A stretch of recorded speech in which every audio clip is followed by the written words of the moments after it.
Hello friends, welcome to నియోమెంటాస్ exam 360.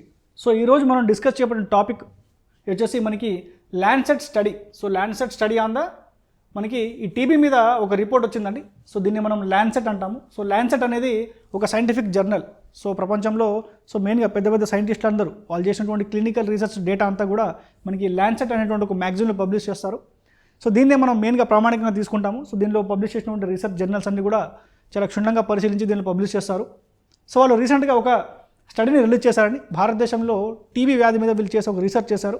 So దీన్ని భారతదేశంలోని ICMR, so Indian council for medical research, so వీళ్ళు సంయుక్తంగా నిర్వహించిన దాంట్లో జార్ఖండ్ రాష్ట్రంలో వీళ్ళు చేసినటువంటి రీసెర్చ్, ఆ రీసెర్చ్ ఉన్నటువంటి ఫైండింగ్స్ ఏమిటి. సో దాంట్లో వీళ్ళు మెయిన్గా ఒక విషయం కనుగొన్నారు. అదేంటంటే మెయిన్గా మనకి మాల్ న్యూట్రిషన్, అంటే మనకి సరైనటువంటి పోషణ, సో మనకి బాడీకి కావాల్సినటువంటి న్యూట్రిషన్, పోషకాహారం లోపం కనుక ఉంటే కూడా దాదాపుగా మనకి 40% మనకి టీబీ వచ్చే అవకాశాలు ఉంటాయి. సో ఒకవేళ కనుక మనం ఈ పోషకాహార లోపాన్ని కానీ నిరోధించగలిగితే సో 40% మనం టీబీ వ్యాధిని మనం ఆపినట్టే. సో దాన్ని బేస్ చేసుకుని మనం ఈరోజు మెయిన్గా ఆ ల్యాన్సెట్ స్టడీ ఏంటిది, సో దాని రీసెర్చ్ యొక్క ఫైండింగ్ ఏంటిది, సో ఇవన్నీ కూడా మనం ఈరోజు క్లాస్లో చూద్దాము. సో దాంట్లో మెయిన్గా మనం ఫస్ట్గా మనం టీబీ గురించి మాట్లాడుకుంటున్నాం కాబట్టి మెయిన్గా ఈ ట్యూబర్క్యులోసిస్ వ్యాధి, అంటే దీన్ని తెలుగులో మనం క్షయవ్యాధి అంటాము. సో ఈ వ్యాధి యొక్క బ్రీఫ్ డిస్కషన్ మనం చూద్దాము. ఇది మీకు సిలబస్లో మీకు ఇస్తారు. So infectious disease, so general science, so science and technology టాపిక్లో మీకు ఇది వస్తుంది జనరల్ సైన్స్లో. సో దాని గురించి ఇది మనకి ప్రజా ఆరోగ్యం, సో పబ్లిక్ హెల్త్ అనే టాపిక్లో మీకు వస్తుంది. So exam point of view is very much important. So first మనము ఈ క్షయ వ్యాధి యొక్క బ్రీఫ్ చూద్దాము. సో దాని యొక్క లక్షణాలు ఏంటిది, దాని యొక్క కాజెస్ ఏంటిది, సిమ్టమ్స్ ఏంటిది, అవన్నీ చూద్దాం. తర్వాత మనము ఈ టీబీలో మనకి మెయిన్గా 2 రకాలు ఉంటాయండి. ఒకటి ఎండిఆర్ టీబీ, ఇంకోటి ఎక్స్డిఆర్ టీబీ. సో ఈ ఎండిఆర్ టీబీ, ఎక్స్డిఆర్ టీబీ అంటే ఏమిటి, సో అది చూద్దాం ఒకసారి. ఆ తర్వాత ల్యాన్సెట్ రీసెర్చ్ ఫైండింగ్స్. సో ఈ ల్యాన్సెట్ సంస్థ వారు చేసినటువంటి రీసెర్చ్ ఫైండింగ్, సో జార్ఖండ్ రాష్ట్రంలో సో కొన్ని జిల్లాలు వీరు చేసినటువంటి రీసెర్చ్, దానిలో వచ్చినటువంటి అవుట్పుట్ ఏమిటి అది చూద్దాము. ఆ తర్వాత WHO global TB report. So మనకి ప్రపంచ ఆరోగ్య సంస్థ WHO సో ప్రతి సంవత్సరం కూడా మనకి గ్లోబల్ టీబీ రిపోర్ట్ ఒక డేటాని ఇస్తుంది. ఆ డేటాలో సో ఉన్నటువంటి కీ, అంటే లేటెస్ట్ మనకు ఉన్న డేటా 2022 కాబట్టి సో దానిలో ఉన్నటువంటి కీ ఫైండింగ్స్ ఏమిటి అవి చూద్దాము. ఆ తర్వాత ఇనిషియేటివ్స్ టు కంట్రోల్ టీబీ, అంటే భారతదేశంలో క్షయవ్యాధిని నిర్మూలించడానికి సో ప్రభుత్వం, సో బోత్ కేంద్ర ప్రభుత్వాలు మరియు రాష్ట్ర ప్రభుత్వాలు తీసుకున్నటువంటి ఇనిషియేషన్ ఏంటిది, సో దానికి సంబంధించిన స్కీమ్స్ ఏంటి, సో అవన్నీ చూద్దాం. అయితే మన టాపిక్లో మెయిన్గా ఈ టీబీ వ్యాధి గురించి నేను ఎందుకు ఇంత స్ట్రెస్ చెప్తున్నా అంటే, సో మీరు ఒక మీరు తీసుకోవాల్సిన రీజన్ ఏంటంటే ప్రపంచంలోనే హైయెస్ట్ టీబీ పాపులేషన్ ఉన్నటువంటి కంట్రీ ఏదైనా ఉందంటే అది ఇండియా అండి. ప్రపంచంలోనే హైయెస్ట్ టీబీ పేషెంట్స్ ఉన్న కంట్రీ ఇండియా. సో ఇండియాని టీబీ క్యాపిటల్ అంటామండి. So TB capital of world. ప్రపంచంలో ఉన్నటువంటి అన్ని దేశాలలో అత్యధిక టీబీ పేషెంట్ ఉన్న దేశం ఇండియా దేశం. అందుకే మన ఇండియా నుంచి ఎవరన్నా మనకి ఫారెన్కి అమెరికా కంటే స్టూడెంట్స్ వెళ్తే వాళ్ళకి ఖచ్చితంగా ఈ టీబీ అనేది టెస్ట్ చేస్తారండి. వాళ్ళకి ఇండియన్స్కి 100% టీబీ టెస్ట్ చేస్తారండి ముందు. ఎందుకంటే మన భారతదేశంలో టీబీ యొక్క ప్రివిలెన్స్ చాలా ఎక్కువగా ఉంది కాబట్టి సో ముందు టీబీ టెస్ట్ చేసిన తర్వాత వాళ్ళ దేశంలోకి అనుమతిస్తారండి. సో దట్ ఈస్ అంటే దాని యొక్క మ్యాగ్నిట్యూడ్, ఈ డిసీజ్ యొక్క సివియారిటీ అనేది అంత ఎక్కువగా ఉంది ఇండియాలో. సో కాబట్టి ఇది డెఫినెట్గా it's most important topic and burning topic. So దీని మీద మనం వెంటనే చర్యలు తీసుకోవాల్సిన అవసరం ఉంటుంది. ఓకే, సో మనం ఇప్పుడు క్లాస్లోకి వెళ్ళిపోదాము. సో మెయిన్గా మనం ఫస్ట్ చూద్దాము. సో వాట్ ఈస్ ట్యూబర్క్యులోసిస్ అంటే క్షయవ్యాధి. సో దీని ఏంటంటే first it is a serious infection disease. ఒక ఇన్ఫెక్షస్ డిసీజ్ అంటే మనకి కమ్యూనికేబుల్, అంటే ఒకరి నుంచి ఒకరికి సోకేటువంటి వ్యాధి ఇది. So and contagious disease. Contagious అంటే ఆ ప్రాంతంలో ఉన్నటువంటి ఒక టీబీ పేషెంట్ దగ్గర ఉన్నటువంటి వ్యక్తికి సోకేటువంటి అవకాశాలు చాలా ఎక్కువగా ఉంటాయి. That generally effect lungs. ఇది ప్రధానంగా మన బాడీలో ఉన్నటువంటి లంగ్స్, ఊపిరితిత్తులకి దీని యొక్క ఎఫెక్ట్ అనేది మనకు వస్తుంది. సో మన బాడీలో మెయిన్గా లంగ్స్కి ఈ యొక్క టీబీ వ్యాధి అనేది వస్తుంది. సో కాజ్ వచ్చేసి మనకి బ్యాక్టీరియా అండి. ఇక్కడ TB is caused by a bacterium known as mycobacterium tuberculosis. So ఈ యొక్క బ్యాక్టీరియా పేరు మైక్రోబ్యాక్టీరియం ట్యూబర్క్యులోసిస్ అనే ఒక బ్యాక్టీరియా ద్వారా మనకి టీబీ అనేది ఈ వ్యాధి వస్తుంది. సో ట్రాన్స్మిషన్, సో అది ఏ విధంగా ఒకరి నుంచి ఒకరికి సంక్రమిస్తుంది అని చూసుకుంటే TB bacteria spreads through the air from 1 person to another, అంటే గాలి. సో గాలి ద్వారా ఈ యొక్క వ్యాధి సోకుతుంది. When a person with TB disease of the lungs or throat coughs, speaks or sings, TB bacteria can get into the air. So ఎప్పుడైతే మనకి ఈ క్షయవ్యాధి ఉన్నటువంటి పేషెంట్ సో అతను మాట్లాడడం ద్వారా, లేకపోతే అతను తుమ్మినా, అతను దగ్గినా, సో అతని బాడీలో ఉన్నటువంటి టీబీ బ్యాక్టీరియా, సో ఏదైతే మనం అనుకున్నామో మైక్రోబ్యాక్టీరియం ట్యూబర్క్యులోసిస్, ఇది గాలి ద్వారా తమకి దగ్గరలో ఉన్నటువంటి వ్యక్తులకి సో మనకి సోకేటువంటి అవకాశం ఉంటుంది. So is a communicable disease. ఆ తర్వాత దీనికి సిమ్టమ్స్, దీనికి వచ్చిన లక్షణాలు ఏంటంటే ప్రధానంగా so pain in the chest, so మనకి ఛాతీలో నొప్పి రావడము, so coughing and bloods and sputum, so మనకి తుమ్మినప్పుడు దగ్గినప్పుడు సో మనకి సలైవాలో మనకి బ్లడ్ అనేది రావడము, ఆ స్ఫూటం శాంపుల్ రావడం ఒకటి. సో మనకి చిల్స్ అండ్ ఫీవర్, జ్వరం and sweating at night, so రాత్రిపూట మనకి చెమటలు రావడం. సో ఇవన్నీ కూడా ప్రధానంగా సో టీబీ వ్యాధికి ఉండేటువంటి లక్షణాలు. ఆ తర్వాత సో దీంతో మనం ఇంకోటి అనుకున్నామండి. సో ఒక టీబీలో మనకి మెయిన్గా 2 రకాలు ఉంటాయి, MDR TB and XDR TB అనుకున్నాము. అయితే ఈ ఎండిఆర్ టీబీ, ఎక్స్డిఆర్ టీబీ అంటే ఏమిటి? సో దాని గురించి మనం మాట్లాడుకుందాం. ఎప్పుడన్నా ఒక రోగం, సో ఒక డిసీజ్ వచ్చినప్పుడు సో దానికి కొన్ని డ్రగ్స్ ఉంటాయండి. సో దానికి ఒక డ్రగ్స్ మనము దీన్ని క్లినికల్ ట్రయల్ చేస్తాము. దాదాపుగా ఒక రోగానికి లేక ఒక వ్యాధికి మనకి డ్రగ్ కావాలంటే మనకి దగ్గర మనకి 20 years టైం పడుతుందండి. ఒక 20 సంవత్సరాల టైం, రీసెర్చ్. సో మళ్ళీ మనుషుల మీద చేసేటువంటి హ్యూమన్ ట్రయల్స్ వాటి కూడా ఒక డ్రగ్ మార్కెట్లో రావాలంటే దాదాపుగా మనకి 20 years పడుతుంది. సో 20 years మినిమం నేను చెప్తున్నా. సో మ్యాక్సిమం 30 years కూడా వరకు మనం పట్టొచ్చు. అయితే ఎప్పుడైతే ఈ టీబీ వ్యాధికి మనం డ్రగ్స్ కనిపెట్టామో సో దాంట్లో మనకి మెయిన్గా 2 రకాల డ్రగ్స్ ఉన్నాయండి. సో ఫస్ట్ లైన్ డ్రగ్స్ అంటాము దాన్ని. ఇంకోటి second line drugs. So first line drugs, second line drugs అని ఉంటాయి. సో ఫస్ట్ లైన్ డ్రగ్స్ మనకి బేసిక్ టీబీ. సో టీబీలో మనకి సో దాని యొక్క సివియారిటీ బట్టి దీన్ని డిసైడ్ చేశారండి. దాంట్లో బేసిక్ టీబీకి వచ్చేసి మనకి ఫస్ట్ లైన్ డ్రగ్స్ అంటే మొదటి సో నార్మల్ డ్రగ్స్తో అది క్యూర్ అయిపోతుంది. సో టీబీకి డెఫినెట్గా క్యూర్ అయితే ఉంది. కాకపోతే ఈ టీబీ వ్యాధిలో మెయిన్గా మనకు వచ్చేటువంటి ఛాలెంజ్ ఏంటంటే సో దాని యొక్క డయాగ్నోసిస్. అంటే ఎంత తొందరగా కనుక మీకు టీబీ ఉందని కనుక మీకు నిర్ధారణ అయితే సో మీరు కోలుకునే అవకాశాలు చాలా ఎక్కువగా ఉంటాయి. అదే ఆ డయాగ్నోసిస్ దగ్గర మనకి మెయిన్గా ఛాలెంజ్ వస్తుంది. సో సరైనటువంటి డయాగ్నోసిస్ ఫెసిలిటీ అంటే మనకి మన రోగాన్ని గుర్తించినటువంటి ఒక ల్యాబ్స్ కానీ సరైన అందుబాటులో లేకపోవడం కూడా ఒక ప్రధానమైన కారణమే ఈ యొక్క రోగాలు మనం పెరగడానికి. అది ఎప్పుడైతే మనం టీబీని మనం కనిపెడతామో మనకు ఫస్ట్ వచ్చేది జనరల్ టీబీని కంట్రోల్ చేయడానికి మనం ఫస్ట్ లైన్ డ్రగ్స్ని వాడతామండి. అయితే ఎప్పుడైతే ఈ ఫస్ట్ లైన్ డ్రగ్స్ కనుక మనకు పనిచేయవు, సో సివియారిటీ అని చాలా ఎక్కువగా ఉంటుందో సో దానికోసం మనం సెకండ్ లైన్ డ్రగ్స్ వాడాల్సి ఉంటుంది. అంటే ఈ ఫస్ట్ లైన్ డ్రగ్స్ కంటే ఈ సెకండ్ లైన్ డ్రగ్స్ ఇంకా మరింత చాలా పవర్ఫుల్గా ఉంటాయి. సో కాకపోతే దానికి వచ్చేటువంటి సైడ్ ఎఫెక్ట్స్ కూడా అదే రేంజ్లో ఉంటాయి. అయితే ఇది ఫస్ట్ లైన్ డ్రగ్స్ అండి. సో మీరు ఎండిఆర్ చూసుకుంటే కూడా ఇది మెయిన్గా ఫస్ట్ లైన్ డ్రగ్స్తో క్యూర్ అయిపోతుంది. ఇక్కడ చూసుకోవచ్చు. So it is a form of TB caused with the bacteria that do not respond to so isoniazid and rifampicin, 2 most powerful first line anti drugs. అంటే ఈ యొక్క ఎండిఆర్ వచ్చేసరికి మనకి ఎండిఆర్ డ్రగ్ అనేది ఒక నార్మల్ టీబీకి ఇది నెక్స్ట్ స్టేజ్ అండి. So normal TB first stage అనుకుంటే ఎండిఆర్ టీబీ అనేది ఫస్ట్ స్టేజ్. సో దాని తర్వాత ఇంకా సివియారిటీ కనుక ఉంటే దాన్ని మనం ఎక్స్డిఆర్ టీబీ అంటాం. అయితే ఈ స్టేజ్కే ఎండిఆర్ టీబీ స్టేజ్కే మనము సెకండ్ లైన్ డ్రగ్స్ని వాడుతున్నామండి. సో మన దగ్గర డ్రగ్స్ సెకండ్ లైన్ డ్రగ్స్ అంటే దీనికి నార్మల్గా మనం టీబీకి వాడేటువంటి డాట్ కోర్స్ దీనికి పనికిరాదు. దీనికి రావాల్సింది సెకండ్ లైన్ డ్రగ్స్ మనం వాడుతున్నాం. సో దీనే మల్టీ డ్రగ్ రెసిస్టెంట్. అంటే ఆల్రెడీ మన దగ్గర ఉన్నటువంటి డ్రగ్స్కి సో ఈ యొక్క బ్యాక్టీరియా అనేది రెసిస్టెంట్ అయిపోయింది. సో అందుకే మనము న్యూస్లో కూడా ఒకటి చూస్తూ ఉంటామండి, మితిమీరినటువంటి యాంటీబయోటిక్స్ వాడడం ద్వారా కూడా మనకి ఏంటంటే ఈ బ్యాక్టీరియా అనేది దానికి ఎఫెక్ట్ అవ్వదు. సో దానికి అలవాటు పడిపోయింది అనుకోండి బ్యాక్టీరియా. సో ఆ బ్యాక్టీరియా అనేది డ్రగ్కి రెస్పాండ్ కాదు. సో అప్పుడు ఏమవుతుంది, మనం మళ్ళీ ఇంకొక కొత్త డ్రగ్ని తయారు చేయాల్సి వస్తుంది. సో మనం ఇప్పుడే అనుకున్నామండి ఒక డ్రగ్ తయారు చేయాలంటే మనకు మళ్ళీ 20 to 30 years టైం పడుతుంది. మరి ఈ గ్యాప్లో పరిస్థితి ఏంటి?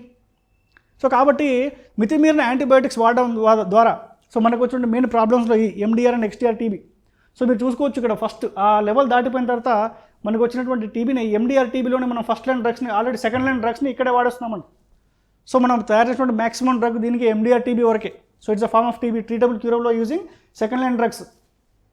సో మన దగ్గర ఉన్న మోస్ట్ పవర్ఫుల్ డ్రగ్ కూడా ఈ ఎండిఆర్ టీబీకి మనం వాడుతున్నాం. అయితే దీనికి మించినటువంటి సో మనకి విపరీతమైనటువంటి యాంటీబయాటిక్స్ వాడడం వల్ల ఇప్పుడు కొత్త రకమైన టీబీ మరొకటి వచ్చింది. దాన్ని మనము ఎక్స్టెన్సివ్లీ డ్రగ్ రెసిస్టెన్స్ టీబీ అంటున్నాం. దాన్ని మనం ఎక్స్డిఆర్ టీబీ అంటామండి. It is a more severe form of MDR TB. So MDR టీబీకే ఇది మోస్ట్ సివియర్ ఫార్మ్ అండి.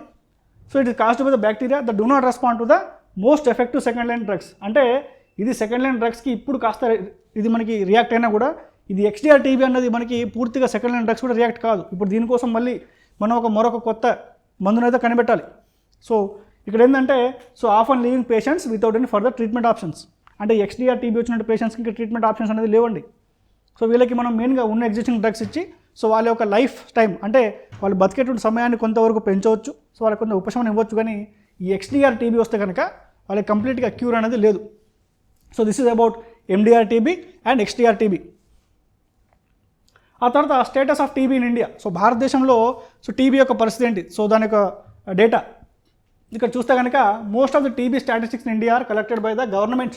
సో ప్రభుత్వమే మోస్ట్ డేటాని కలెక్ట్ చేస్తుంది. సో దానికే national tuberculosis elimination programme so NTE. So NTE అనే ఒక ప్రోగ్రామ్ని మనకి కేంద్ర ప్రభుత్వం లాంచ్ చేసింది. సో మెయిన్గా ఈ టీబీ వ్యాధిని టార్గెట్ చేయడానికి లాంచ్ చేసినటువంటి ప్రోగ్రామే NTE programme. So national tuberculosis elimination programme ద్వారా సో భారతదేశంలో ఉన్నటువంటి టీబీ సో ఈ గణాంకాలను మొత్తాన్ని కూడా ఇది బాడీ అనేది కలెక్ట్ చేస్తుంది. ద ఎన్టీబీ సో ఇదే డేటా, ఏదైతే ఇక్కడ డేటా మన భారతదేశంలో కలెక్ట్ చేస్తామో ఆ డేటాని వీళ్ళు WHO సో ప్రపంచ ఆరోగ్య సంస్థకి సో వీళ్ళు పాస్ ఆన్ చేస్తారు. సో ప్రపంచ ఆరోగ్య సంస్థ అన్ని దేశాల్లో ఉన్నటువంటి డేటాని తీసేసుకుని మనం ఇందాక అనుకున్నాము సో WHO సో వాళ్ళ ఒక వరల్డ్ టీబీ రిపోర్ట్ని తయారు చేస్తారు. సో దానికి మెయిన్గా భారతదేశం నుంచి డేటా ఇచ్చేటువంటి organisation so national TB so national tuberculosis elimination programme. ఆ తర్వాత మెయిన్గా ల్యాన్సెట్ ఫైండింగ్, అంటే రీసెంట్గా మనకి ల్యాన్సెట్లో వచ్చిన రిపోర్ట్లో వాళ్ళు కీలకంగా ఏం గుర్తించారంటే so better nutrition among the patients with lung TB can lead to 40% reduction in all forms of TB and nearly 50% reduction in infectious TB. అంటే మెయిన్గా సో వీళ్ళు గుర్తించింది ఏంటంటే ఒక పోషకాహార లోపానికి సో న్యూట్రిషన్కి టీబీకి ఒక చాలా రిలేషన్షిప్ ఉందని వీళ్ళు చెప్పారు. న్యూట్రిషన్కి మరియు టీబీ రోగానికి సో చాలా దగ్గర రిలేషన్స్ ఉన్నాయి. సో ఆల్రెడీ ఎఫెక్ట్ అయినటువంటి పేషెంట్స్ ఎవరుతున్నారో వాళ్ళకి సరైనటువంటి పోషకాహారం కనుక మనం అందించగలిగితే సో దాంట్లో దాదాపుగా మనము 40% వాళ్ళ దాంట్లో ఆ డిసీజ్ యొక్క క్యూర్నెస్ని మనం రెడ్యూస్ చేయొచ్చు, అంటే వాళ్ళకి ఈజీగా తగ్గించవచ్చు. సో అలాగే 50% వరకు కూడా సో మెయిన్గా సో ఇన్ఫెక్షస్ టీబీ అయితే ఉందో సో కేవలం న్యూట్రిషన్, అంటే మెయిన్గా ఇక్కడ వీళ్ళు ఏం చెప్తున్నారంటే ప్రభుత్వం అనేది మన ప్రజలకి సో పోషకాహారం అనేది ఒక hidden, so that is a hidden hunger అంటాం దాన్ని. సో అది మనకి కనిపించిన ఆకలి, అది పోషకాహార లోపం అన్నది. సో ఫుడ్ తీసుకోవడం కాకుండా మన బాడీకి సరైనటువంటి పోషకాలు అందించాలి. సో అప్పుడే మన బాడీ అనేది హెల్తీగా ఉంటుంది. కాబట్టి సో న్యూట్రిషన్ మీద ఫోకస్ చేయాలని చెప్పేసి అయితే మనకి ఈ ల్యాన్సెట్ ఫైండింగ్ రీసెంట్గా సో వీళ్ళు జార్ఖండ్ రాష్ట్రంలో చేసినటువంటి రీసెర్చ్ ద్వారా మనకి మెయిన్గా వీళ్ళు చెప్పినటువంటి ల్యాన్సెట్ రిపోర్ట్. సో దాని తర్వాత సో ఇప్పుడు మనం డేటా కనుక చూసుకుంటే కనుక సో మీరు ఇక్కడ చూడొచ్చు డేటా. సో ఇది మొత్తం ప్రపంచంలోనే టీబీ అనుకుంటే సో మీరు ప్రపంచంలో మొత్తం కనుక టీబీ అనుకుంటే ఇక్కడ వచ్చేసి చూడండి దాదాపుగా 27% అండి, 27% ప్రపంచ జనాభాలో 27% టీబీ పేషెంట్లు మన భారతదేశంలో ఉన్నారండి. మొత్తం ప్రపంచంలో 100 మంది టీబీ పేషెంట్స్ ఉన్నారనుకుంటే అందులో 27 మంది మన భారతదేశంలోనే ఉన్నారు. ఇక్కడ చూసుకోవచ్చండి.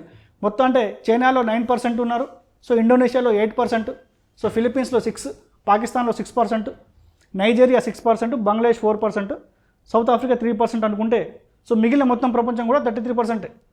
అంటే మీరు చూసుకోవచ్చండి టీబీ యొక్క ప్రభావం మన భారతదేశం మీద ఎంతగా ఉందో.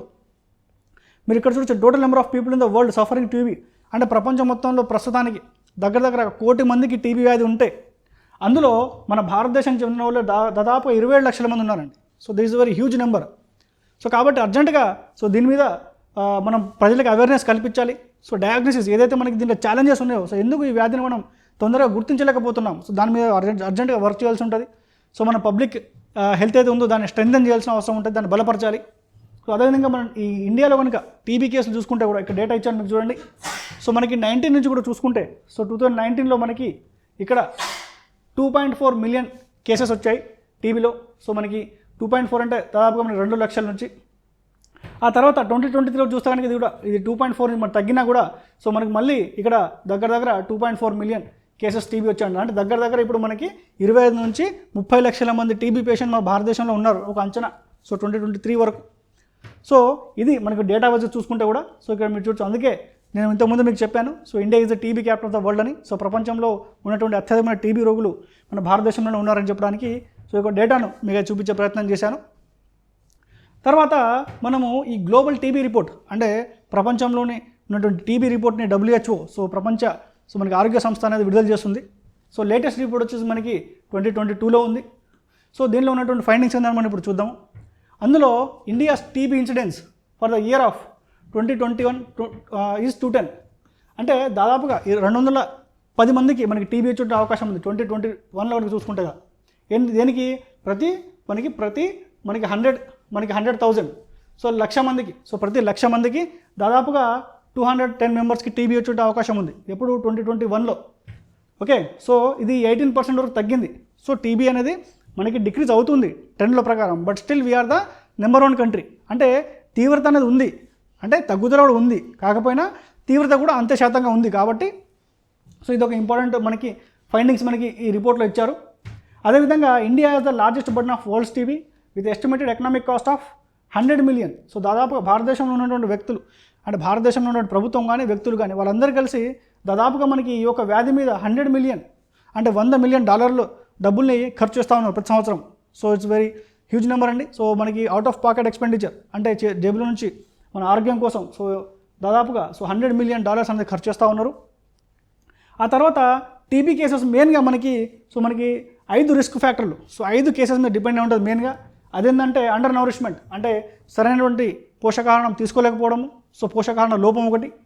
ఆ తర్వాత HIV infection, so HIV infection ఉన్న వాళ్ళకి కూడా ఈ టీబీ వచ్చేటువంటి అవకాశం తొందరగా ఉంటుంది. ఎందుకంటే వాళ్ళ ఇమ్యూన్ సిస్టమ్ అనేది చాలా డల్గా ఉంటుంది, అంటే వాళ్ళ ఇమ్యూన్ సిస్టమ్ సరిగ్గా రెస్పాండ్ కాదు కాబట్టి సో వాళ్ళకి ఈజీగా వచ్చే అవకాశం ఎక్కువ ఉంటుంది. ఆ తర్వాత ఆల్కహాల్ యూస్, సో మద్యం సేవించడం ద్వారా కూడా వస్తుంది.